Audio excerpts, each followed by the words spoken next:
উনি তোর সেই কখন থেকে আপনি আপনি করে বলতেছেন, তুই ওনারা থামাস না কেন? তুই কি ওনার বড় নাকি শিক্ষা দীক্ষায় বড়? সরি আপা, আব্বাস ভাই আমার তুমি কইরা কইেন। যা, তুই আপরে যা খাওয়ান দেয় তুইও খাইতে পারে। আচ্ছা। দাওয়াত গ্রহণ করার জন্য ধন্যবাদ। কি কর ম্যাডাম, ধন্যবাদ তো আমরা আপনাকে দিন।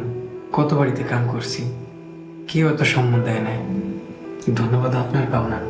আব্বাস মিয়া, অন্যজনরে খাওয়ানো যে কত বড় ফজিলত, এটা যদি সবাই জানতো তাহলে নিজে না খায়া খাওয়ানোর জন্য মানুষ খুঁজতো।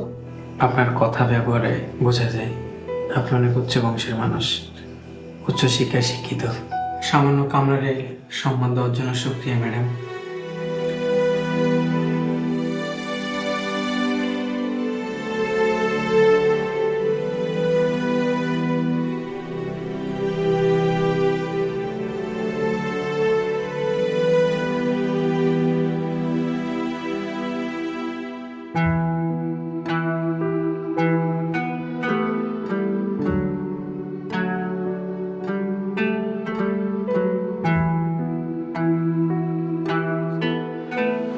নুসরাত, শুনলাম রং মিস্ত্রিগুলোর মধ্যে একজন নাকি তোমারে সাপে কাটার হাত থেকে বাঁচাইছে। হ আপা, সাপটা একদম আমার পায়ের কাছে চলে আসছিল, অমন সময় পোলা ডাইস আমার ধাক্কা মেরা ফালায় দেয়। আল্লাহ উরুসিল্লে আজকে আমার প্রাণটা বাঁচাই দিছে। ছেলেটারে একটু আমার কাছে নিয়ে আসো তো, কেন আপা? দেখবো যে তোমার প্রাণ বাঁচাইছে। এক কথায় সে তো আমারও প্রাণ বাঁচাইছে, কারণ তোমার সেবা যত্ন না পাইলে আমি তো কবেই মরে যাইতাম। এটা তো আমার দায়িত্ব। ঠিক আছে, আমি ওই ছেলেটারে বইলা দিব যে আপনি ওর উপর অনেক খুশি হয়েছেন। আমার সামনে আনতে সমস্যা কি? আমার কোনো সমস্যা নেই আপা, কিন্তু আমরা পর্দা করি, বাইরের একটা পুরুষ মানুষ আমাকে বেডরুমে ঢুকবো এইটা ঠিক না।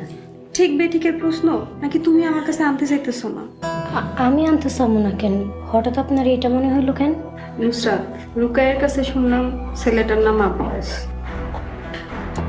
এই আব্বাস কি সেই আব্বাস?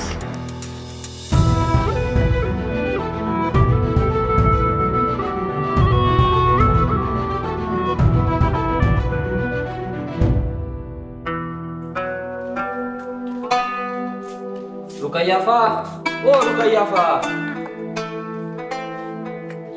জি বলেন। এই রঙের মাল জিনিসগুলো কই রাখুন, কাল সকালে এসে আবার লাগবো। তা অবশ্য ঠিক, মালগুলো তো বাহিরে খোলাও রাখা ঠিক হইব না। আইসা আপনি আমার লগে